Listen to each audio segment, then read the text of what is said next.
Assalamualaikum warahmatullahi wabarakatuh. Bismillahirrahmanirrahim. Alhamdulillahi rabbil alamin. Wassalatu wassalamu ala sayyidina Muhammadin wa ala alihi wa sahbihi ajma'in.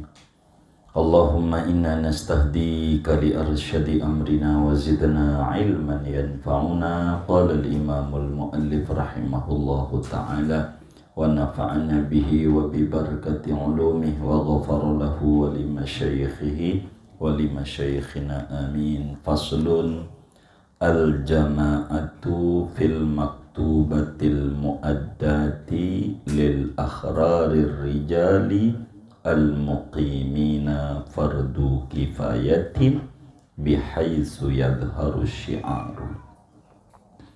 Adapun berjamaah pada sholat fardu yang ada bagi orang merdeka, laki-laki lagi mukim, tidak musafir, yaitu hukumnya fardu kifayah di luar sholat Jumat dengan sekira-kira zahir oleh syiar berjamaah. Wal jama'atu fit tarawihi wal witri ba'daha sunnatun. Adapun berjamaah pada sholat tarawih dan sholat witir yang sesudah sholat tarawih itu hukumnya sunnat. Wa akadul jama'ati fis subhi thummal isya'i thummal asri thummal dhuhri thummal maghribi. Adapun paling muakadnya berjamaah yaitu pada sholat subuh, kemudian sholat isya, kemudian sholat asar, kemudian zuhur, dan kemudian maghrib. Wallahu a'lam bishawab. Segini kita pada dulu. Saudara sekalian yang mulia, kajian kita sesudah membahas tentang sholat-sholat sunat aneka macamnya. Malam hari ini kita akan berbicara tentang sholat berjamaah. Kalau berbicara sholat berjamaah, yang tentu pertama kita harus ketahui apa sih berjamaah itu dalam terminologi agama. Yang kedua, apa hukum daripada sholat berjamaah. Begitu. Yang ketiga, kapan dapat fadilah berjamaah itu dan apa-apa yang diatur tentang fadilah dalam berjamaah sholat. Yang keempat adalah syarat-syarat sah berjamaah dalam sholat. Inilah diantara aturan-aturan berjamaah. Berjamaah saudara dalam terminologi agama adalah al-irtibatu baina sholatil ma'mum bisolatil imami bisyurutin makhsusatin. Yang namanya berjamaah itu adalah menghubungkan antara sholatnya si makmum dengan imam.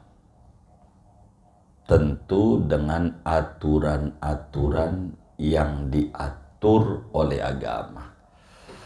Inilah disebut berjamaah, mengaitkan kita sebagai makmum sehingga peraturan kita hilang ngikut pada peraturan yang ada pada imam. Mestinya rakaat 2 kita sholatnya duduk tasyahud awal, oleh karena kita masbuk imamnya udah 3 ibarat dohor, imamnya diri, ya kita nggak ada tasyahud awal karena sholat kita diikat oleh sholatnya imam. Begitu. Inilah yang disebut berjamaah. Berapa supaya kita orang dapat ganjaran berjamaah makmumnya? aqalluhu wahid, minimal satu orang aja ada ikut kita, itu udah berjamaah. Tempat lain ini berjamaah ini banyak, ada fadilatul makan namanya. Tempatnya di mana? Nah, belum saya baca tuh ngomongin tempat. Tentang sholat yang 5-nya aja beda-beda. Mana yang paling tingginya? Begitu. Itu beda-beda dalam berbicara aturan-aturan berjamaah. Nah, berjamaah ini ditawarkan oleh agama banyak. Banyak fadilah yang diatur oleh agama terkait sholat berjamaah. Hadis-hadis yang umum di luar sholat banyak. Yang umum, yadullah ma'al jamaah. Pertolongan Allah itu bersama jamaah. Kalau orang banyak enak, makan aja begitu. Kalau ada temennya tuh, lahap banget. Yang tadinya enggak selera juga jadi lahap. Begitu. Karena yadullah ma'al jamaah. Sholat kalau kita bareng-bareng enak. Coba di Mekah. Biar kata imamnya lama, kuat juga. Emang karena bareng-bareng lama juga. Tapi coba-coba kita nyontoh Mekah di kampung kita terawih. Ya Allah, bubar. Begitu. Besok nggak ada jamaahnya, tinggal merebut doang. Begitu. Ini namanya jamaah.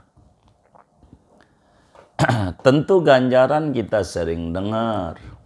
Kata Nabi dalam Bukhari, salatul jama'ati tafdulu ala salatil fardhi bisab'in wa insyirina darajatan.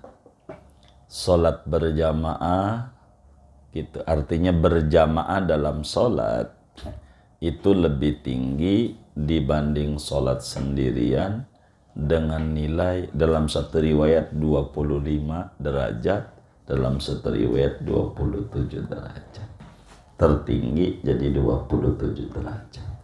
Ini berbicara berjamaah. Walaupun nama bini. Begitu. Jadi juga. Begitu. Sama pembantu sama siapa aja. Yang penting berjamaah. Itu ganjarannya amat sangat besar. Begitu. Di dalam hadis yang diriwayatkan oleh Imam Tabarani di dalam kitab Mu'jamnya dari Sayyidina Anas bin Malik radhiyallahu ta'ala an. Kata Sayyidina Anas, qala Rasulullah sallallahu alaihi wasallam, man masya fi salatin maktubatin fil jama'ati fahiya kahijjatin. Siapa orang jalan menuju sholat berjamaah, tapi sholatnya sholat wajib 5 waktu gitu. Tuh jalannya aja sama ganjarannya kayak haji mabrur. Ganjarannya. Ganjaran berangkat tuh menuju masjid. Belum i'tikaf, belum. Baru ganjaran jalan. Jalan menuju masjid pada sholat wajib itu ganjarannya kayak haji yang mabrur. Ganjarannya tuh menuju masjid kalau sholatnya wajib. Tapi man masa fi sholatin nafilati fil jama'ati fahiya ka umratin. Kalau sholat sunnah kita jalan yang berjamaah kayak apa ya, id gitu, tarawih yang berjamaah. Kita kemarin tuh ganjarannya kayak umroh. Tuh ganjaran jalannya aja tuh. Belum ngelangkah kakinya tuh baru berangkat. Jadi dengan kaki kanan diangkat itu ditulis ganjaran 10. Kaki kiri diangkat diampuni dosa 10 dosa begitu. Nah, makin jauh dia punya rumah dari masjid, makin gede ganjarannya. Maka ketika sahabat pada pengen pindah rumahnya dekat Masjid Nabawi, ditegur oleh Nabi sampai turun surat Yasin tuh. Inna nahnu nuhyil mauta wa naktubu ma qaddamu wa asarahum. Apa itu asarahum? Bekas-bekas tapak kaki menuju masjid. Itu dicatat begitu dalam tafsir-tafsir itu ditulis begitu. Jadi gede ganjarannya. Jalan. Bagaimana kalau rumahnya dekat ke masjid pakai motor? Ya segasan. Ya segitu dapat orang dekat ya. Begitu. Jadi ganjaran berjamaah itu besar gitu. Besar. Itu mah berbicara fadilatul masyi namanya. Beda-beda jamaah ini. Dan berjamaah itu dampaknya besar dalam hidup dan kehidupan muslim gitu. Yang tadinya kita nggak ngerti sholat jadi ngerti dengan berjamaah. Nggak bisa wiridan jadi kita bisa wiridan. Orang-orang nggak sekolah itu bisa habis sholat istighfar, la syarikallah. Walaupun tulisannya nggak pernah lihat. Gara-gara sholat berjamaah. Coba lihat itu yang masjidnya nggak wiridan rame-rame itu. Dia bingung pulang haji, mau pulang baru pulang haji. Mau bacaan apa yang dibaca, dia komat kami tadi kayak dukun. Ditanya sama temennya, ini kisah nyata. Kasus di Ciputat Timur, saya sebutnya gitu. Nggak mau dongeng wilayahnya. Takut ente kenal doang, ngeri saya. Ini ada di shot lagi ya kan. Orangnya masih hidup, pusing sama saya. Itu dibilangin, temennya berani. Bang, baca apa? Saya juga gak ngerti. Cuma mau pulang, baru pulang haji saya. Tuh gara-gara masjidnya tidak zikir rame-rame. Jadinya orang gak bisa begitu. Kalau zikir rame-rame itu jadi bisa kita ngerti. Betapa banyak. Dari sinilah kita bisa bantah kalimat ummi itu bukan artinya bodoh. Orang tidak bisa baca, tidak bisa nulis bukan sama dengan bodoh. Begitu. Itu terkait sekolah masalahnya. Jadi orang dulu nggak ada yang nggak bisa baca. Ya kalau baca. Tapi kalau dia didengerin bacanya bisa. Begitu. Yasin hafal. Kalau dituruh huruf apa dia kagak ngerti. Mau kagak belajar huruf. Begitu. Karena dari hafalan. Itu begitu. Nah, ngomongin berjamaah ini. Hukumnya apa? Nah, ulama madhab beda-beda. Ulama madhab. Bahkan di dalam madhab Syafi'i sendiri pendapatnya dua. Berjamaah ini. Yang mu'tamad dalam madhab Syafi'i seperti apa yang dituliskan di sini, al-jama'atu fil maktubatil mu'addati lil akhrarir rijalil muqimina fardu kifayatin. Tentu ay fi ghairil jumu'ah. Jadi sholat berjamaah itu dalam madhab Syafi'i yang mu'tamad hukumnya fardu kifayah. Fardu kifayah itu fardu perwakilan. Yang penting di masjid itu ada yang berjamaah. Walaupun 2 orang gitu. Enggak dosa semuanya. Kayak mandiin mayit aja. Ada amil yang mandiin jadi. Walaupun amil enggak dapat warisan. Kita habis mandiin tuh. Begitu. Jadi karena fardu kifayah. Beda dengan fardu ain. Kalau sampai masjid itu nggak ada yang sholat berjamaah dohornya sampai asar berangkat dosa tuh sekampung, dosa kampung. Makanya pentingnya orang dalam tanda kutip miara merbot 2 gitu. 2 artinya ya satu muadzin kayak gitu, satu merbot untuk berjamaah ini. Jadi andai orang kagak ada sama sekali dia doang nih udah cukup, yang penting ada berjamaah. Kalau enggak dosa seluruhnya. Kalau sampai enggak ada berjamaah, begitu di masjid itu, enggak bisa. Kudu ada. Kudu ada. Karena hukumnya adalah fardu kifayah. Fardu kifayah ini dari mana ulama-ulama madhab Syafi'i ini? Dalam hadis riwayat Imam Abu Dawud. Di dalam Sunan Abu Dawud, Rasulullah SAW menyatakan begini. Ma min salasatin fi qaryatin. Kata Nabi, la tuqamu fihim al-jama'ah illa istahwadha alaihim syaitan. Tidaklah ada 3 orang dalam satu kampung. 3 orang, 3 kakak lah istilah kita orang. Tidak ada jamaah di situ, maka tidak didirikan di kampung itu saat berjamaah, maka dikuasai, melainkan setan menguasai mereka. Acak-acakan. Menang banyak doang, kalah mulu kalau pemilu. Begitu, karena kurang nih berjamaah. Dikuasai oleh setan, begitu. Sebab dengan berjamaah itu adalah kekuatan. Syiar. Dari situ tuh ulama madhab menyatakan fardu kifayah. Begitu. Qaul dhaifnya sunnah muakkad. Matan takrib begitu tuh. Salatul jamaati sunnatun muakkadatun. Dan itu kita sering dengar itu. Salat berjamaah itu hukumnya sunnah muakkad. Gitu. Sunnah muakkad. Gitu. Itu dhaif dalam madhab. Yang mu'tamadnya dalam madhab Syafi'i adalah hukumnya fardu kifayah. Di luar salat Jumat maksudnya. Adapun salat Jumat dalam madhab ya fardu ain berjamaahnya. Itu nanti pada bab Jumat kita bedahnya. Pada bab Jumat. Dalam madhab Hambali, berjamaah ini adalah fardu ain. Kitabnya namanya Zadul Mustaqni'ah, salah satu fikih Hambali yang kecilnya, takribnya dah. Takribnya. Kalau madhab Hanafi itu takribnya macam kita orang namanya Kanzud Daqaiq. Itu kitab kecil-kecil gitu. Gitu. Madhab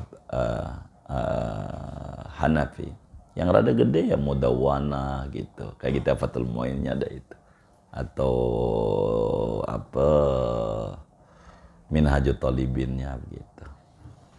Kitab madhab nih. Madhab Hambali berjamaah itu hukumnya fardu ain. Jadi kalau kita nggak berjamaah, sholatnya sah tapi dosa.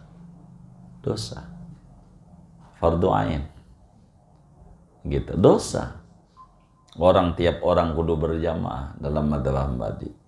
Ada dasarnya. Nabi pernah mau bakar orang kampung yang kagak ada berjamaahnya. Kata Imam Ahmad, ini mau dibakar nih kan berarti kan fardu ain gitu. Kata Imam Syafi'i, ntar dulu dibakar enggak? Enggak kan kepengen doang. Iya kan berarti enggak gitu.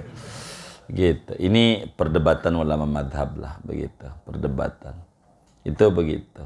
Yang paling berat itu berbicara berjamaah ini Imam Ishaq bin Rahuyah.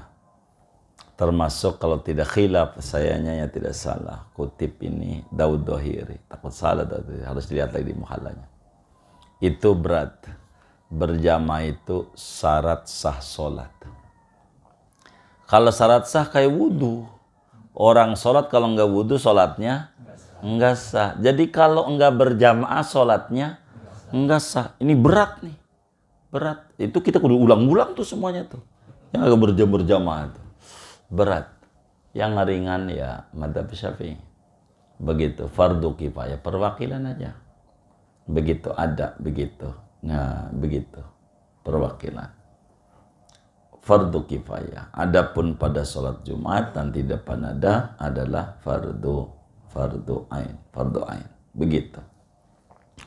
Nah, yang fardu kifayah ini yang mana berjamaah ini? Ya, fil maktubati.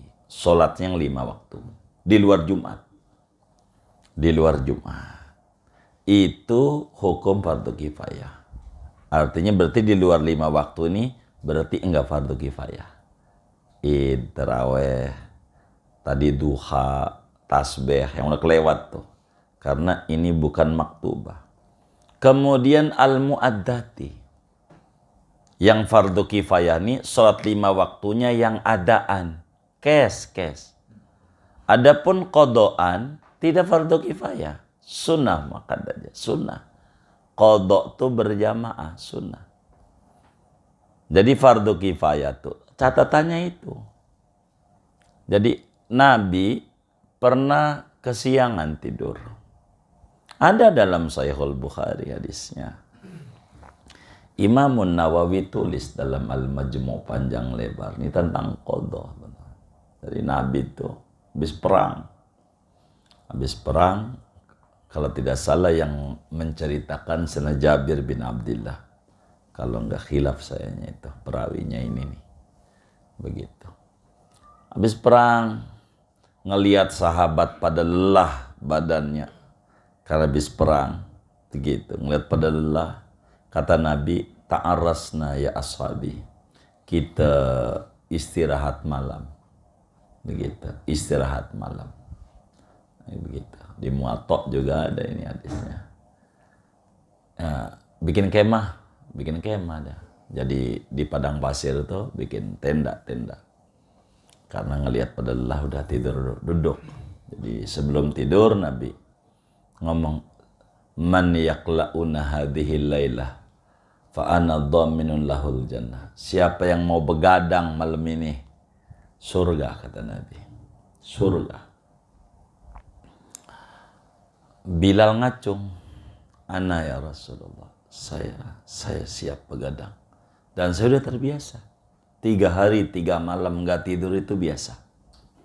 Begitu, biasa. Itu Sayyidina Bilal. Emang kehidupannya begitu. Gitu. Sayyidina Bilal. Kata Bilal, saya Nabi, saya udah biasa. Benar Bilal, benar Nabi. Udah istirahat aja semuanya. Jadi yang lain pada istirahat. Bilal sholat.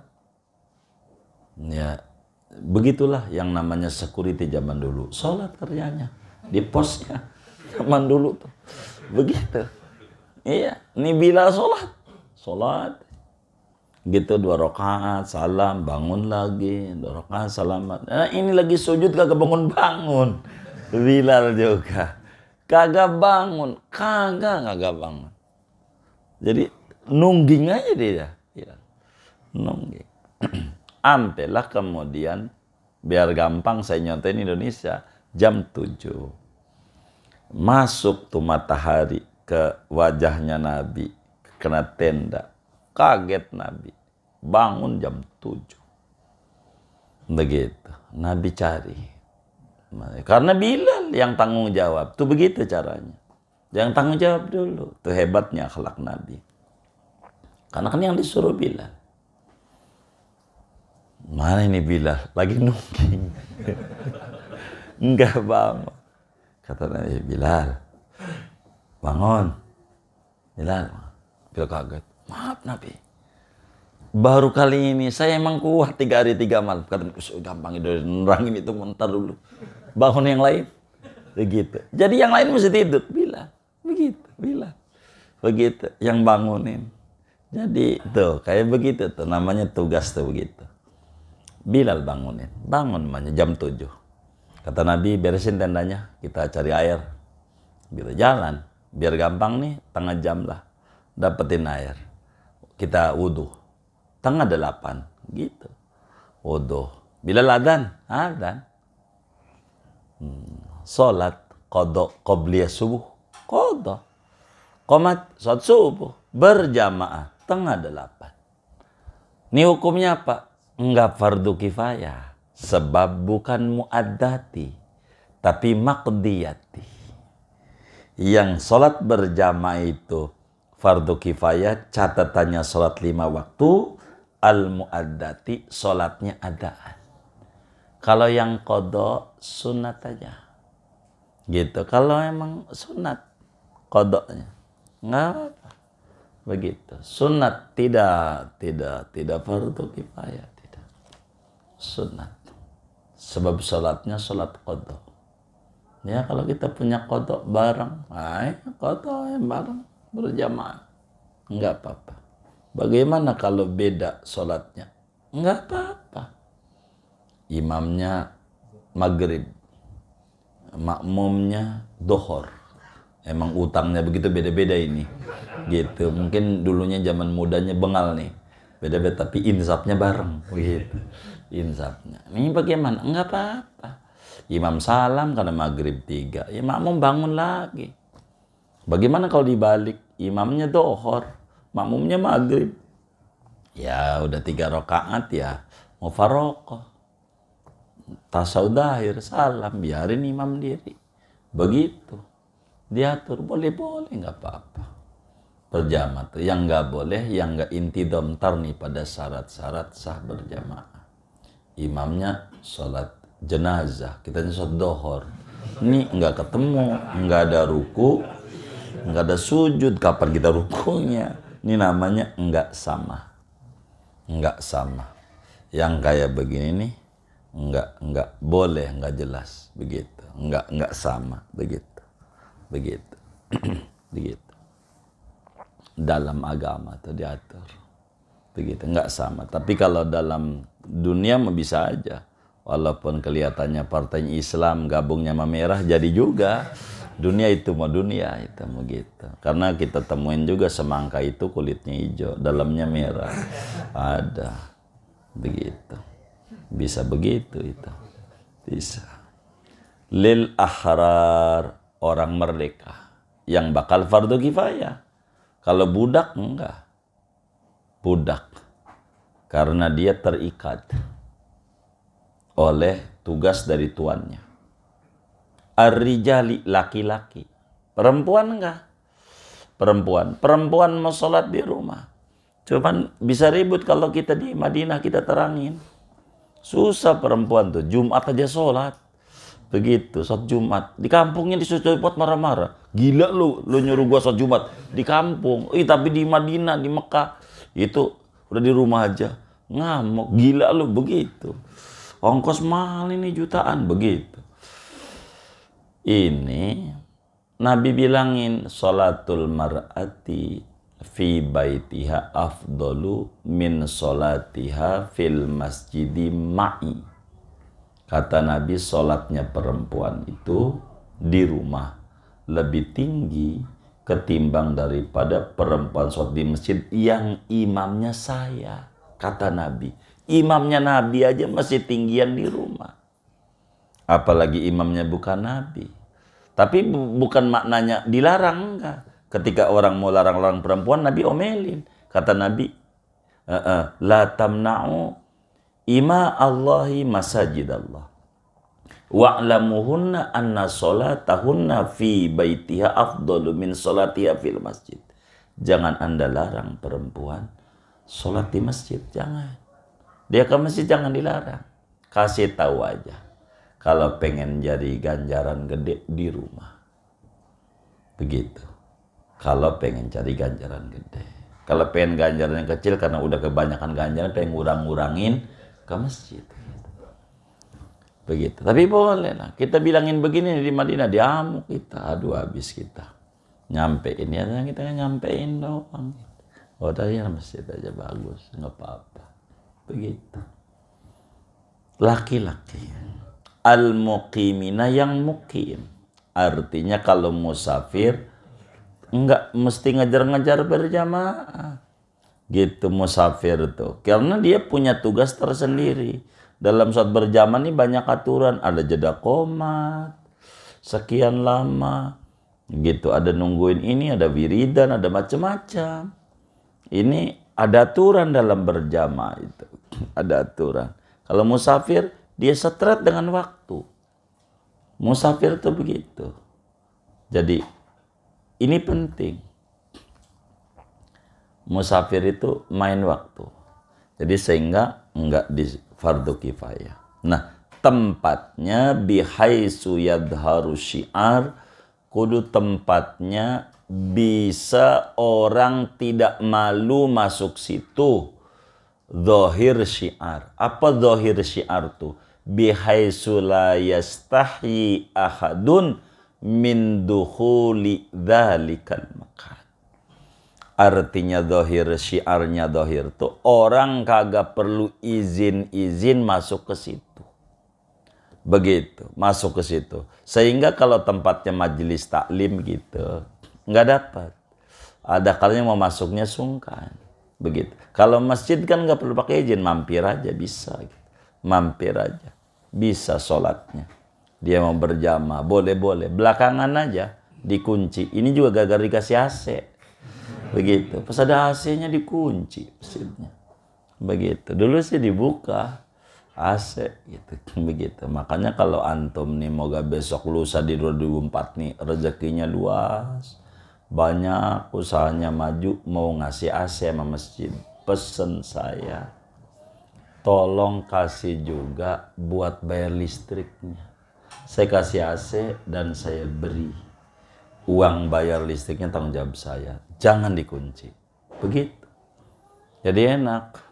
Begitu. Jadi karena pengurus itu kenapa dikunci? Ini orang. Begitu. Pada duduk-duduk aja di dalam. Begitu. Lah kan bagus. Duduk nongkrong di warung kopi diomelin. Lu ngapain nongkrong di situ tuh begitu. Di masjid diomelin juga. Kata dia nongkrong di mana ini ya? Begitu kan nggak apa-apa. Iya. Begitu bayarnya nggak usah lah begitu. Jadi dulu belum ada AC masih dibuka. Pas ada AC dikunci. Begitu akhirnya yang sedekah karpet kagak dapat ganjaran. Jadi cuman sejam doang. Tengah 12 dibuka, tengah 1 tutup. Begitu. Kayak gereja. Gereja begitu. Ada jam-jamnya. Masjid buka aja. Makanya saya beberapa kawan kita yang ada rezeki lah kalau saya pandang mono punya uang. Gitu. Dia bilang, Ustadz itu mau sholat tuh, saya mau kasih AC. Begini, jangan AC doang. Gitu. Terus ambil listriknya. Oh begitu. Iya nantinya masjidnya dikunci. Musolanya. Baik kalau begitu. Saya ambil dah rekening itunya. Apa tuh? Ya nomor bayarnya. Oh iya kayak gitu tuh. Bener saya setuju. Pokoknya selama saya hidup, listriknya tanggung jawab saya. Gitu. Begitu kata dia. Oh iya nah saya setuju tuh. Kalau dikasih AC kayak begitu tuh. Karena pengurus masjid alasannya pada bayar listriknya. Begitu. Ngasih AC-nya mau dikit. Yang paling gede tuh yang ngasih itunya tuh. Apanya? Iya tokennya itu tuh. Tokennya itu. Gede ganjaran. Gede tokennya itu. Ini namanya bihaisu yadharu syiar. Enggak malu masuk situ. Enggak malu. Ini berbicara berjamaah. Oleh karena fil maktubati, maka yai kita bilang wal jama'atu fit tarawihi wal witri ba'daha sunnat. Karena sholatnya bukan wajib, berarti kalau pada sholat sunnah yang disuruh berjamaah, berjamaahnya sunnah hukumnya. Jadi sholat sunnah ini terbagi dua. Sholat sunnah nih, ada nafilatun tushra'u fihal jamaah, ada nafilatun la tushra'u fihal jamaah. Sholat sunnah itu ada dua. Ada sholat sunnah yang dari sononya, dari nabinya, diajarkan langsung secara berjamaah. Begitu. Ada yang tidak diajarkan langsung berjamaah. Seperti sholat id berjamaah. Seperti sholat gerhana berjamaah. Makanya paling afdolnya sholat ya sholat id. Pada bab sholat sunat tuh. Karena dia berjamaah tuh. Idul Adha, Idul Fitri, gerhana matahari, gerhana bulan istisqa. Ini sunnah hukum berjamaahnya. Kemudian tarawih. Kemudian witir yang di Ramadan. Itu berjamaahnya sunat. Di luar Ramadan enggak. Nah, ada sholat sunnah yang enggak disyariatkan, dituntun langsung berjamaah. Contoh, sholat duha. Begitu. Enggak disyariatkan. Artinya enggak dituntun langsung oleh Nabi berjamaah. Mana lagi sholat tasbih atau qobliyah ba'diyah gitu. Begitu. Ini enggak dituntun berjamaah. Timbul pertanyaan.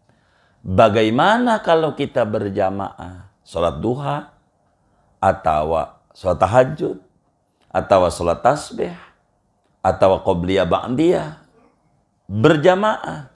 Bagaimana hukumnya? Mubah. Boleh. Boleh saja. berjamaah. Sebab apa? Di dalam mazhab Syafi'i tidak ditemukan ada sholat yang makruh berjamaahnya. Nggak ada. Sholat sunnah tuh nggak ada. Maka al-aslu fil asyaya libah. Boleh aja. Apalagi niatnya edukasi. Ngelatih. Ini mah faktor X ini naik nih. Niat mendidik nih, tarbiyah nih. Nurun ala nur. Disuruh itu. Dah sholat tasbih berjamaah. Ngedidik orang. Silakan. Sholat duha berjamaah kayak di sekolah-sekolah. Silakan. Jangan kata bid'ah, jangan. Nah, gitu, jangan. Nggak apa-apa. Karena tidak ada sholat sunat yang dimakruhkan berjamaah. Nggak ada. Apalagi yang haram. Jadi minimalnya boleh. Boleh aja. Qobliyah ba'diyah. Saya temukan kehidupan masyarakat. Ini kasus gitu arti masyarakat. Ada seorang perempuan sama guru ngajinya perempuan juga. Dia qobliyah ba'diyah aja pengennya berjamaah.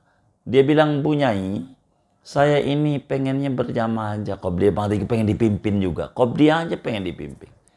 Itu si ustadzanya tuh nanya, ini bagaimana? Enggak apa-apa. Jalanin. Pokoknya gua mah enak, ikut aja dah. Ikut aja. Begitu. Terusin aja kata kita. Enggak apa-apa. Enggak dilarang, enggak. Sebab tidak ditemukan. Di dalam mazhab Syafi'i itu, sholat sunat yang makruh berjamaah. Boleh qobliyah berjamaah. Ba'diyah berjamaah. Ini kan masanya tingkat orang ini kan beda-beda. Dan Islam itu datang sebagai agama yang misinya rahmatan lil alamin. Yang ini juga perlu diayomi. Inilah Islam. Begitu. Enggak kaku. Jadi berjamaah pada taraweh, pada witir yang sesudah taraweh. Karena witir ini ada di Ramadan, ada di luar Ramadan.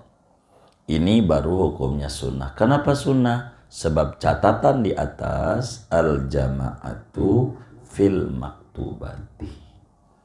Yang fardu kifayah itu kriterianya sholat wajib. Nah, taraweh sunat, jamaahnya jadi sunat. Begitu. Witir dan taraweh jamaahnya sunat. Id jamaahnya sunat. Begitu. Begitu. Nggak apa-apa. Saudara mau duhanya berjamaah, nggak apa-apa. Silakan saja. Jangan larang sekolah-sekolah tuh banyak sholat duha berjamaah di sekolah. Silakan saja. Jangan dilarang. Bagus lagi. Edukasi. Sama seperti kurban tuh. Sekolah kan suka iuran. Muridnya ada 3.500. Satu orang 1.000. Kan dapat 3,5 juta. Kita dapat kambing atu. Ini bagaimana? Jangan dilarang. Ngelatih. Ini bagaimana? Ya jangan pakai bagaimana. 3.500 naikin kambing atu. Nyemplung. Iya kan? Tapi biarkan ini. Jadi ada babnya. Namanya bab edukasi. Begitu. Jadi memperkenalkan ajaran. Begitu. Biarkan itu. Jangan dibantah yang kayak begitu. Ngelatih orang. Ngelatih. Begitu. Jangan dibantah. Semisal Ustadz Yusuf Mansur. Gitu. Itu kan suka sedekah, motivasi ini, motivasi itu. Itu jangan dibantah. Jangan dibantah. Ah ini bagaimana ini diiming-imingin mulu ini kagak ikhlas. Enggak, ikhlas juga. Begitu. Namanya kelas rendahan, tapi ikhlas. Enggak apa-apa, enggak apa-apa. Ya yang tinggi ya kita nggak kayak begitu. Iya, tapi jangan nyalain. Jadi ketika ada bayi makan bubur bukan singkong, jangan salahin. Emang kelas bayi gitu. Inilah rahmatul alamin. Jangan kita menghina tahapan yang kita udah lewati umpamanya. Begitu. Biarkan itu kelas-kelas orang begitu. Dibikin indah aja, jangan dibikin puyeng dalam hidup. Begitu. Jadi kita enggak jadi ribut dalam kehidupan. Sesudah kita maklumi tentang hukum salat berjamaah itu fardu kifayah, ada yang bilang sunnah muakkad, bahkan ada ulama madhab yang bilang fardu ain, ada ulama madhab yang mengatas syarat sah salat. Lalu kemudian kita udah faham dalam madhab Syafi'i itu ada fardu kifayah, sunnah muakkad, dan juga ada salat berjamaah yang hukumnya sunnah. Nah, 5 waktu salat ini enggak sama. Enggak sama. Kenapa bisa nggak sama? Al-Qur'annya menyebut nggak sama. Begitu. Kata Allah dalam Al-Baqarah, hafidhu ala sholawati wassolatil wusta. Jaga ini sholat. Sholat mana? Sholat 5 waktu. Dan sholat wusta. Ini berarti ada sholat yang lebih tinggi dibanding yang lain. Punya nilai. Sehingga berjamaahnya juga punya nilai lebih tinggi. Begitu ganjaran berjamaahnya. Inilah yai kita mengatakan. Wa akadul jama'ati fis subhi. Jadi yang paling tingginya sholat berjamaah itu adalah sholat berjamaah pada sholat subuh. Enggak lawan tuh. Begitu. Dohor, asar, maghrib, isya kita berjamaah. Subuh enggak. Ama yang subuh doang berjamaah. Dohor, asar, maghrib, isya berjamaah. Ganjarannya ke dia yang subuh doang tuh. Ganjaran. Saking ini enggak kelawan ini. Ganjarannya. Subuh. Begitu. Ini subuh ini kategorinya sholatul wusta. Wusta begitu. Jadi 24 jam dibagi 2. Siang sama malam. Malam maghrib isya. Siang itu dohor asar. Yang tengahnya begitu. Maghrib isya, dohor asar, tengahnya subuh. Maka di dalam kitab Mu'jam At-Tabarani Rasulullah SAW karena Allah nyatakan wassolatil wusta, kata Nabi, ma min solatin afdolu min solatil fajri yaumal jumu'ati fi jama'ati. Tidak ada solat yang paling afdol di mata Allah ketimbang solat subuh berjamaah pada hari Jumat. Itu yang paling tingginya. Subuh Jumat, baru kemudian subuh selain Jumat. Kayak gini nih. Wa akadul jama'ati fi subh. Begitu. Sampai Nabi menyatakan wa ma'aksibu man syahidaha kana maghfuran lah.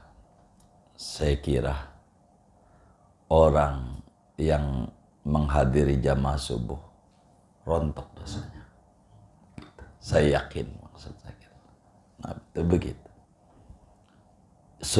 Subuh ini sholatul wusta. Sholat berat. Berat. Padahal media banyak.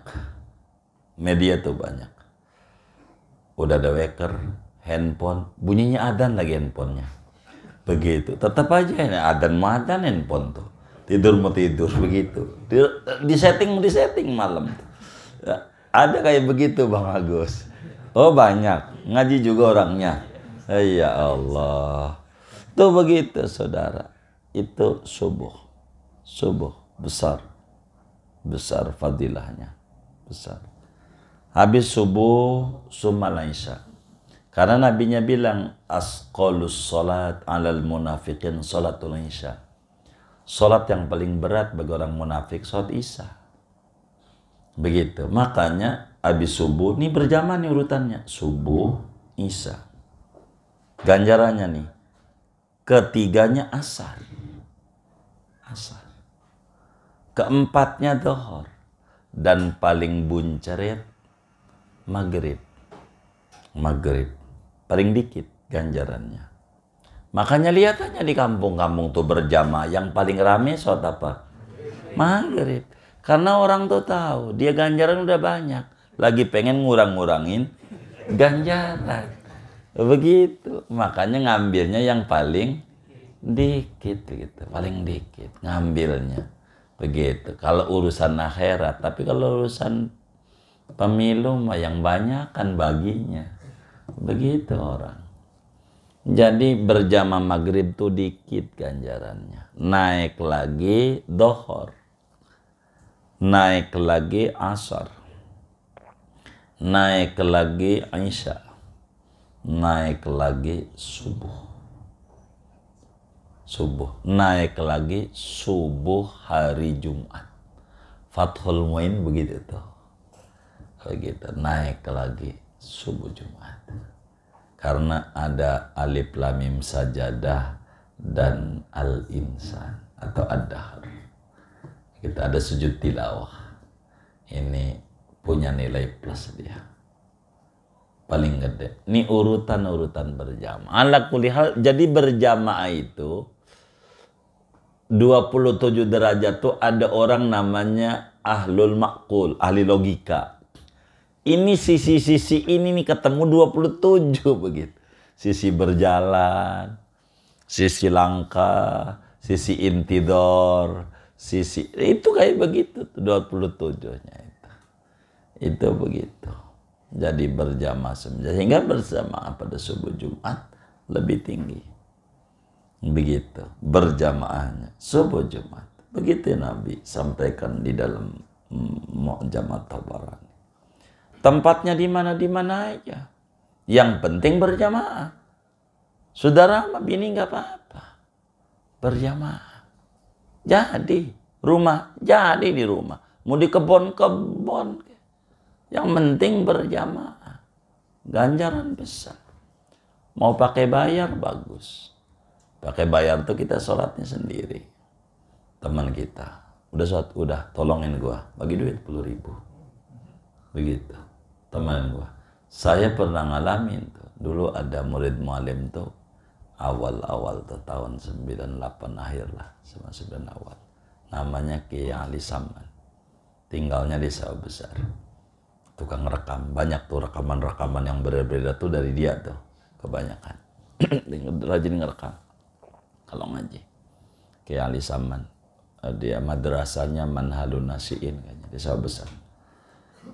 Begitu. Satu hari dia telat ke Asirah. Ditanya kita. Udah sholat sudah. Temenin Nana. Dikasih duit saya. Sebenarnya ngapain ya? Nggak apa-apa. Begitu. Kasih duit saya kalau itu. Saya bilang. Kita nggak mau dikasih juga gitu. Ya udah kita jadi makmumin Kiai Ali Saman. Nggak apa-apa gitu. Yang penting kita berjamaah. Nanti ada namanya fadilatul makan. Begitu. Ini fadilah nilai plus tempat namanya. Nilai plusnya nih tempat namanya. Itu begitu. Ini ganjarannya. Itulah makna wa akadul jama'ati fis subhi summal isya'i summal asri summal duhri summal maghribi. Paling muakkadnya berjamaah dalam sholat fardu itu yaitu pada sholat subuh, kemudian sholat isya, kemudian sholat asar, kemudian sholat zuhur, kemudian sholat maghrib. Gini aja dah ngaji kita, nggak mau banyak-banyak. Ada, iya baik. Ada yang ditanya dari materi kita atau semua silakan. Allah alam. Baik. Materi yang lalu boleh guru ya? Boleh. Iya. Dalam salat tasbih ketika kita lupa baca tasbih kan kita bacanya waktu sujud. Iya. Kalau kita lupa baca tasbihnya di rakaat yang pertama pada sujud yang kedua, apakah kita datangkannya pada rakaat sujud rakaat yang kedua? Iya. Terus yang jadi pertanyaan, kalau rakaat terakhir kita lupanya di rakaat terakhir dalam sholat tasbih, kita datanginnya di mana itu? Baik. Jadi kalau kemudian karena per rakaat ini adalah 75 tasbih, maka bila kita ketinggalan pada sujud kedua rakaat pertama, bisa saja kita baca pada saat diri mengkodoknya ini, idraknya atau menyusulkannya, bisa saja dalam sujud. Bagaimana kalau kemudian kita sudah terakhir nih, begitu pas kita udah salam, waduh belum tasbih itu, waktu sujud kedua, begitu. Atau kalau pakai Ibnu Abbas nih yang bakal lepas. Kalau yang Ibnu Abbas nih bisa lepas nih bisa. Jadi karena di rakaat kedua itu sebelum tasyahud, dianya udah tasyahud aja karena udah biasanya juga tasyahud begitu. Habis tasyahud kemudian dia baca doa dan doa salat tasbih begitu. Kemudian dia salam. Ini bagaimana? Kalau begini nih, wallahu alam keterangan agamanya, tapi bisa saja supaya tidak hilang fadilahnya itu, pada salam saja. Banda salam aja yang kurang 10-nya itu udah tasbih dulu. 10 dia. Karena udah salam nggak bisa dia balik lagi di dalam sholat sunnah ini. Tasbih ini. Begitu balik lagi. Saya kurang tahu ini bab ini mah. Harus ngintip lagi. Di kitab Sab'atu Kutubin Mufidah tuh ada satu kitab tersendiri daripada Sayyidah Alwi bin Ahmad As-Segaf nerangin tentang sholat tasbih. Coba nanti dicek lagi. Saya kalau di terakhir ini saya enggak tahu hukumnya. Yang terakhir nih, begitu. Karena udah salam, bagaimana tasbih yang kurang? Begitu. Tasbih yang kurang ini dibacanya begitu sesudah salam saja 10. Tapi nanti dilihat keterangan panjangnya. Saya nggak ingat ini ilmunya. Nggak ingat. Wallahu a'lam. Begitu. Baik. Kalau di satu masjid atau musola yang kita tahu maksudnya imamnya bacaannya maaf gitu ya, kurang mengikuti kaidah tajwid, apakah di situ lebih abdul kita sholat di masjid atau musola itu, atau kita di rumah aja berjamaah dengan istri kayak? Jadi begini, itulah bang pentingnya perubahan.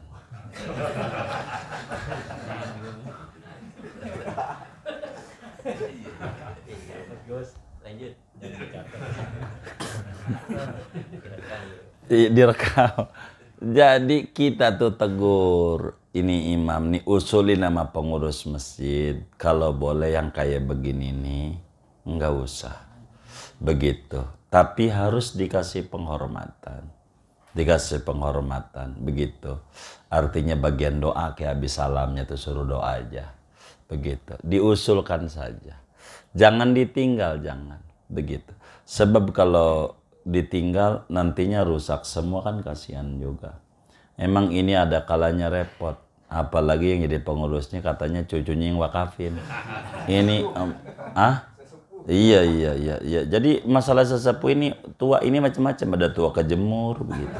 Ada tua umur macam-macam ini sesepuh ini. Jadi maksudnya begini. Jadi kita jangan barangkali begitu. Kita tetap di situ dan diusulkan agar supaya imam rotib ini diatur, imamnya nih. Jadi sehingga orang tuh bakal bisa ada perbandingan begitu, perbandingan orang itu. Jadi sehingga agar supaya bagus. Karena bagaimanapun juga Fatihah adalah rukun salat. Emang kita konsen pada Fatihah karena kedengaran masalahnya. Padahal tasahud juga adalah rukun juga sebetulnya. Cuma karena nggak kedengaran, kita jadi nggak begitu diributin. Jadi saran doang, usulin nama pengurus masjid atau pengurus musola itu agar supaya yang ini mah disuruh diganti aja. Begitu, artinya ndak usah maju, begitu, diganti yang baru, yang bagus, begitu, kayak begitu, diusulkan. Karena kalau kita ngomongin doang kayak begini di luar, dia kagak dengernya, kagak berubah juga, begitu. Jadi harus disampaikan, dan ini perlu. Emang yang repot amar ma'ruf nahi mungkar. Nih nahi mungkar ini paling susah. Maka yang paling bagus itu buatkan di masjid tuh peraturan lokal yang disebut periode. Periode jadi imam, periode jadi pengurus. Ini untuk apa gitu. Jadi ketika periode ini menyelamatkan. Ketika ini kurang bagus kan periodenya habis, kita nggak merasa mengganti dia. Karena emang periodenya udah habis gitu. Tapi kalau nggak pakai periode ya susah begitu. Jadi diusulkan saja. Maunya 3 periode ya. Maunya 3 periode. Ya, dilihat aja, cuman ngeri takut kalah lagi gitu. Udah perubahan aja gitu. Karena yang lebih bagus. Begitu aja. Begitu. Gimana mau kamu ini? Aduh ya Allah. Iya baik. Begitu. Jadi diusulin. Penting ini usul. Dan memang penting ini bab berjamaah ini kudu dibedah di masjid itu begitu. Ngaji kayak begini. Karena ini bakal mentertibkan aturan-aturan. Dari mulai adzan, sebetulnya kan nantinya bakal ada adzan segala macam ini. Ini ditata dan diatur. Jadi Islam tuh bagus. Ini sedikit, ini yang bakal menjadi kategori manajemen masjid gitu. Masjid diatur, adzan speaker luar. Itu adzan. Speaker luar. Speaker luar. Itu penting. Qomat speaker dalam. Qomat. Jangan speaker luar. Begitu. Ini dari mana kok bisa begini? Begitu. Dulunya begitu Sayyidina Bilal. Bilal itu adzan di atas menara. Adzan. Artinya biar suara kemana-mana. Begitu. Kalau sekarang nggak usah kita naik-naik ke menara. Speakernya aja di atas. Kitanya di bawah. Ini namanya kemurahan agama itu. Kemurahan agama. Qomat speaker dalam. Kenapa? Untuk ngasih tahu bahwa sholat berjamaah mau siap. Gitu. Sebentar lagi take off. Gitu. Itu begitu. Itu begitu. Ini diatur manajemennya itu. Jadi sehingga qomat ini ngasih tahu orang di dalam masjid. Bukan ngasih tahu orang di rumah. Gara-gara speaker qomat speaker luar, itu si laki ribut sama bini. Bang udah adzan, baru juga adzan belum qomat, berisik amat, begitu. Begitu. Itu gara-gara qomat speaker luar, begitu. Termasuk sholat Jumat. Khutbahnya speaker dalam. Ini tata aturan. Speaker dalam. Ini bukan syiar dan tidak syiar lain. Kalau mungkin daerah transmigrasi, ya silakan. Ini namanya fiqh siasa masuknya, bukan fiqhul ahkam. Begitu. Ini bakal beda, nggak boleh disamakan. Karena Islam rahmatil alamin. Jadi kalau kita jangan khutbah speaker dalam. Kenapa? Supaya yang di dalam masjid inilah yang diajak bicara si khotib. Kudu paham dia. Ada masjid itu toanya bagus, speaker luar 5 kilo gitu. Speaker dalamnya jelek. Begitu. Akhirnya bininya paham yang di rumah. Kata bininya, bang tadi siapa itu yang khutbah? Lu sholat apa kagak? Begitu. Gua tidur habis speakernya keresak begitulah. Begitu. Gua mau awas nih gitu. Itu begitu tuh. Ini tata aturan nih. Jadi speaker dalam. Gara-gara speaker luar juga khutbahnya, ini bikin orang gak khusyuk, mengganggu orang. Jadi di masjid sebelah tuh udah qomat. Udah qomat. Udah sholat rakaat. Ini khutbah pertama aja belum kelar. Itu khotib terakhir. Dari tadi terakhir mulu. Begitu. Terakhir mulu. Dari tadi. Nggak kelar-kelar. Nah, tapi kalau nggak kedengeran, tenang tuh yang di dalam. Tenang. Nggak keganggu. Nggak saut-sautan begitu. Nggak saut-sautan. Ini ditata dan diatur tuh oleh agama itu. Ditata. Begitu tuh. Lalu begitu si imam sebelum sholat dia ngadep makmum. Ini aturannya. Ini minas sunanil mahjurah. Ajaran Nabi yang ditinggalin oleh umatnya. Jadi ribut. Jadi kita sebelum sholat kita ngadep makmum tuh. Sawu sufakum. Yang diajak ngomong tuh orang di depan. Sebetulnya. Sawu ya ngomong siapa ya. Jadi bini kita belakang. Bin kopi itu orangnya di sono. Ngadep lah. Nggak sopan orang ngajak ngobrol yang di sono. Begitu. Tapi udah kadongan kalau kita jalanin repot. Udah mati masalahnya. Sawu sufakum. Jangan as-sholatu jami'ah. Salah ini. Itu adzan sholat sunat mas. Mari sholat sunat berjamaah. Itu arti as-sholatu jami'ah.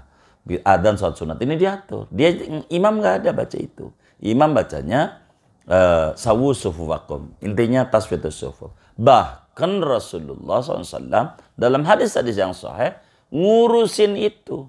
Jadi ketika baris Nabi, lihat baris 2 masih kosong, udah baris 3. Nabi keluar tuh dari mihrabnya. Didandan sini, Papa. Udah rapi. Ini dicontoh oleh pesawat. Jadi sebelum take off, periksa dulu itu set belnya.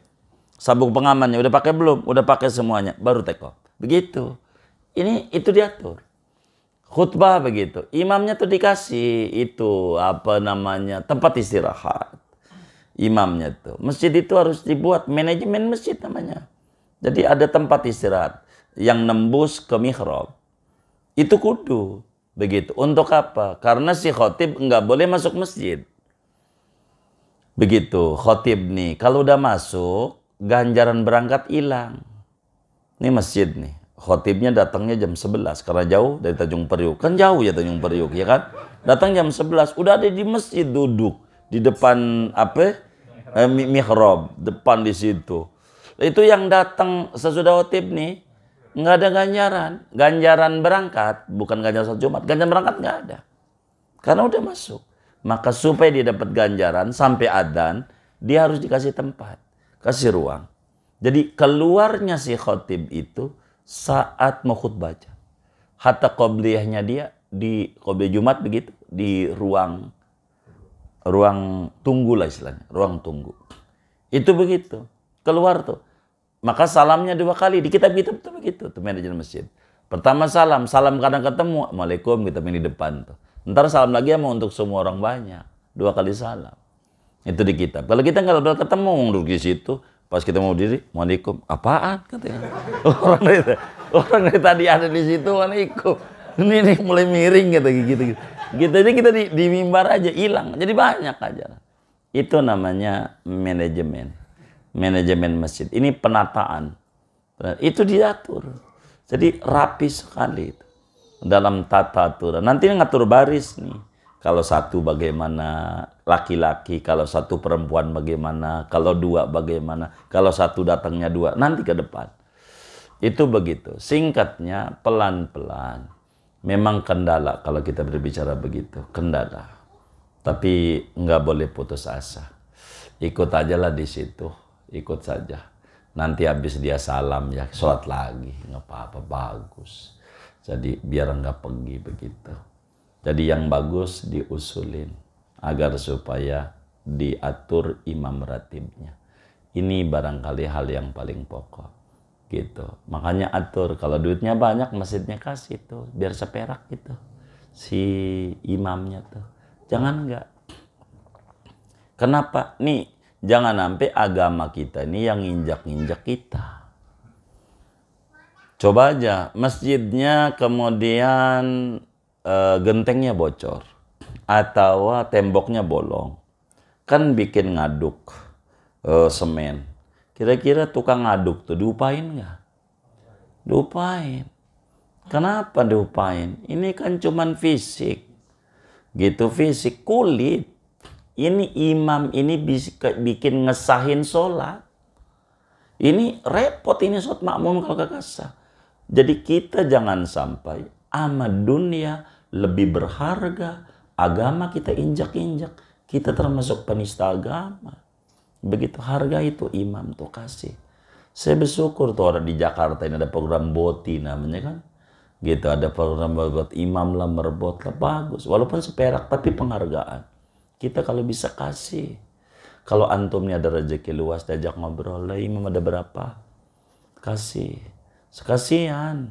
Supaya ini kesahan sholat ini. Tanggung jawab dia. Begitu kesahan sholat. Jadi nggak dihargai. Begitu. Bukan minta diupain. Bukan si imam tuh bukan. Ini bakalnya repot. Begitu. Repot. Diatur ini. Manajemen. Masjid ini. Perlulah ada penghargaan. Sisihin aja dari kotak-kotaknya itu. Kasih seperak. Nggak apa-apa. Orang dia betulin lampu juga. Betulin genteng. Kasih. Nambah daya aja dikasih. Tinggal kotak-kotak gitu doang. Gitu. Masa ini. Sholat ini nggak dikasih. Sian. Masalah dia nggak mau kan. Urusannya dia. Tapi penghormatan terus ada dari kita. Itu penting. Sebagai orang yang hormat sama agama. Begitu kasih lah. Kalau antum jadi pengurus masjid itu belajar kayak gitu. Ini manajemen masjid yang bagus. Manajemen masjid. Kalau kita ngomong ibadah mah jauh negeri kita walaupun muslimnya banyak. Di Malaysia aja imam tuh bisa 15 juta.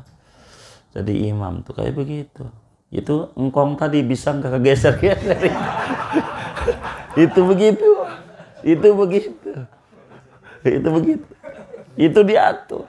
Itu begitu. Semua yang diatur. Contoh Brunei, boleh tanya. Kenapa itu masjidnya diatur? Itu betul. Karena digaji semuanya oleh negara. Semua masjidnya, imamnya digaji oleh negara. Ini gaji. Khutbahnya sama. Yang membuat Menteri Agama, bahasa kitanya. Bagi khutbahnya. Jadi khutbahnya sama. Semua masjidnya sama. Kenapa? Karena digaji oleh negara. Digaji oleh negara. Semuanya gaji. Jadi harus tunduk orang digaji kan, begitu. Kayak begitu, begitu. Kayak begitu, enak begitu. Enak begitu. Jadi ini hal yang paling penting, ya pelan-pelan lah. Begitu kita berharap Semoga Allah utus begitu pemimpin yang peduli gitu kepada kita punya negeri ini, muslim terbesar. Karena yang paling pokok kalau mau jujur, muslim di Indonesia 80%. Itu maknanya 80% duit negara tuh buat alokasi buat agama Islam. Oh, muslim, penyumbang pajaknya dia, ini dia, begitu. Tapi kita kan enggak ribut, muslim ini enggak, ikut aja dah, enggak apa-apa. Yang penting jangan diganggu aja ibadah, damai, begitu semuanya, begitu. Ini yang paling penting buat kita. Wallahu a'lam bishawab, segini dah, gitu. Abang Agus mau nanya, saya tahu, nanya deh, tapi jangan nanya pemilu. Mengenai sholat hajat yang Baik, berjamaah guru. boleh. Ketika sholat hajat itu kan doanya khusus biasanya. Betul. Berarti ketika berjamaah, apakah boleh kita secara berjamaah mendoakan khusus, misalnya nomor 1 biar menang gitu guru? Oh, gitu, iya. hajat gitu. Itu gimana guru? Boleh apa enggak? Belajar Kan nomor doang guru bilangnya bukan presiden. Iya. Iya, bisa aja orangnya. Begitu. Padahal sebetulnya rumus sangat mudah kalau berbicara pemilu itu. Kita enggak, anak SD aja paham.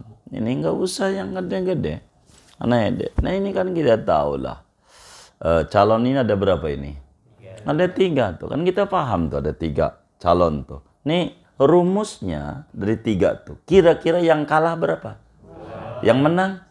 Tuh anak SD tahu. Gitu. Udah begitu. Bener nggak? Iya. Yang kalah berapa? Ya 2. Gitu. Yang menang? 1. Tuh anak SD. Ini bagaimana sholat hajat. Jadi kalau ngomongin sholat hajat, nanti habis salamnya itu baru doa masing-masing. Kalau umpamanya mau berjamaah begitu. Kecuali tujuannya sama yang seperti Bang Agus sampaikan begitu. Artinya seperti ziarah saja. Kalau sedikit banyak ngegambarin, kadang kan kami ini sering ziarah dengan kawan-kawan. Pasti kami bimbing, ayo pada minta sama Allah. Karena kan kita tidak tahu hajatnya berbeda-beda. Inilah pentingnya, begitu. Jadi setiap orang itu karena beda-beda hajatnya ya suruh menyatakan sendiri gitu. Meski habis itu kan ada doa rame-rame lah gitu. Jadi tinggal diatur saja kalau andai sholat hajat, begitu. Sholat hajat, begitu. Terserah. Walaupun ujung-ujungnya sudah kebaca, walaupun rame-rame juga sholat hajat nih. Ini warung berlaris, kan duit juga ujungnya. Ini utang, duit juga sebetulnya ujung. Jadi ada titik kesamaan, biar kata orang 10. Ada titik kesamaan, ini samalah satu. Penyebabnya cuma karena penyakit tekanan dana rendah. Begitu kira-kira begitu. Jadi ada yang urusan utang, urusan warung, urusan apa, rumah belum rapi lah. Atau apa cicilan, motor, mobil, apa aja dah. Handphone, kulkas, ujungnya sama. Jadi begitu. Jadi ya boleh aja sholat hajatnya berjamaah. Karena memang kalau sendiri malas kan begitu kira-kira. Jadi iya boleh aja boleh. Apalagi terus semuanya anak buahnya umumnya cabang-cabang kebab di mana ya berjamaah dah. Bagus, bagus berkah. Enggak apa-apa. Intinya ala kulli hal sholat sunat berjamaah itu boleh saja.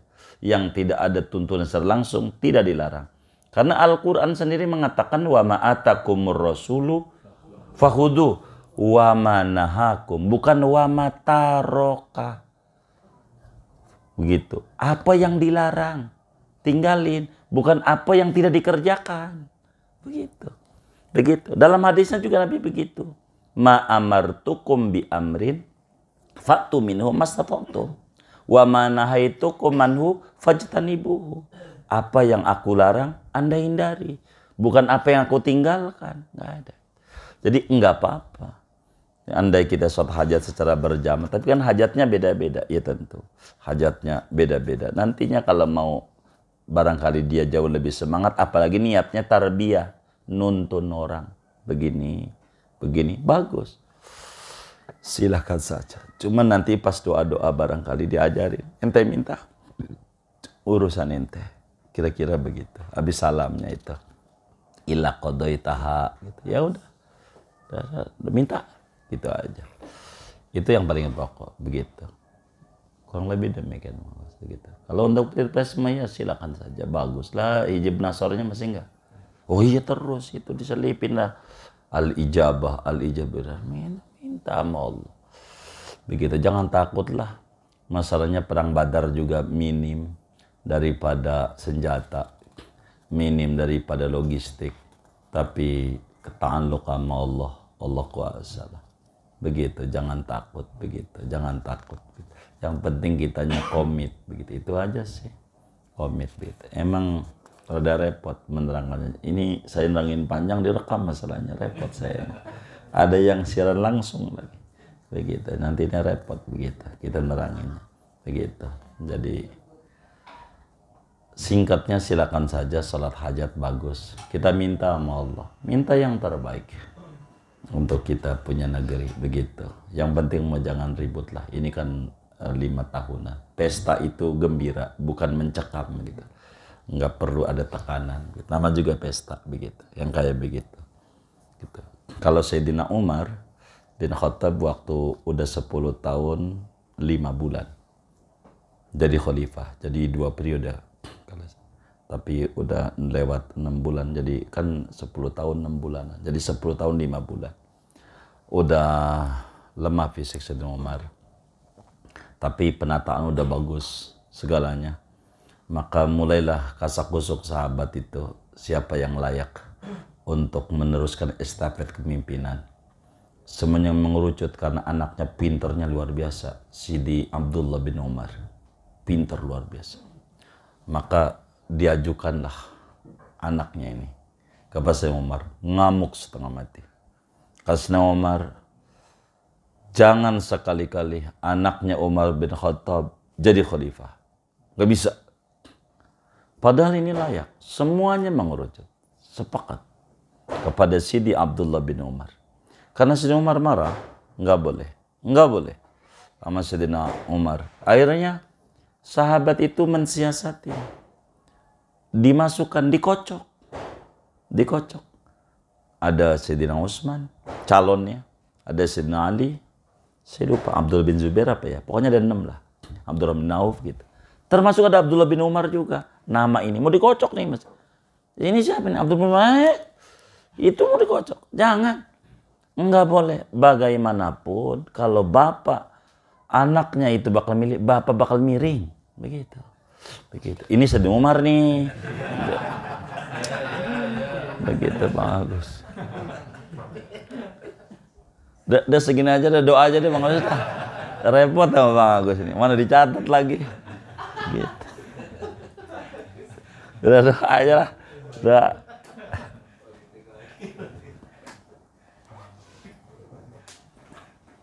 Doa aja, doa. Ayo baca Fatihah dulu. Tuh gara-gara politik dah tuh baca Fatihah. Enggak sih, kita cerita Sayyidina Umar itu mah karena ente baperan aja. Susah kadang begitu. Jadinya saya ini. Kita baca Fatihah ini ada infak dari hamba Allah. Pahalanya untuk almarhum Haji Sahlani bin Haji Muhammad Kurdi, Haji Hidayat bin Haji Opo Mustafa, Haji Opo Mustafa bin Haji Arkan, Haji Abdillah bin Haji Dawud, Haji Muhammad Kurdi bin Haji Asnawi, Haji Afandi bin Haji Hasan, Haji Ismail Darajat bin Haji Ramdana, Haji Enjang Kosasi bin Haji Hanafi, Haji Waznah binti Haji Abdillah, Haji Ramdana binti Haji Afandi, Haji Ramlah binti Haji Man Kurniasi binti Haji Dawud, Haji Asia binti Ahmad, Haji Fatimah binti Haji Ahmad, Wahyuni binti Haji Sahlani. Mudah-mudahan infaknya diterima oleh Allah, diganti berlipat-lipat ganda, diberikan rezeki yang luas, yang halal, yang barakah. Allah lancarkan usaha dan ikhtiarnya, disehatkan zahir batinnya, diri keluarga dan anak-anaknya. Allah qabul hajat dunia, hajat akhiratnya. Allah sampaikan ganjaran pahalanya kepada almarhumah semua yang beliau niatkan ini. Kubur mereka menjadi raudhah min riyadil jannah. Allah bahagiakan dia dalam barzahnya, Allah muliakan dia dalam barzahnya, Allah senangin dia dalam barzahnya. Amin. Al-Fatihah.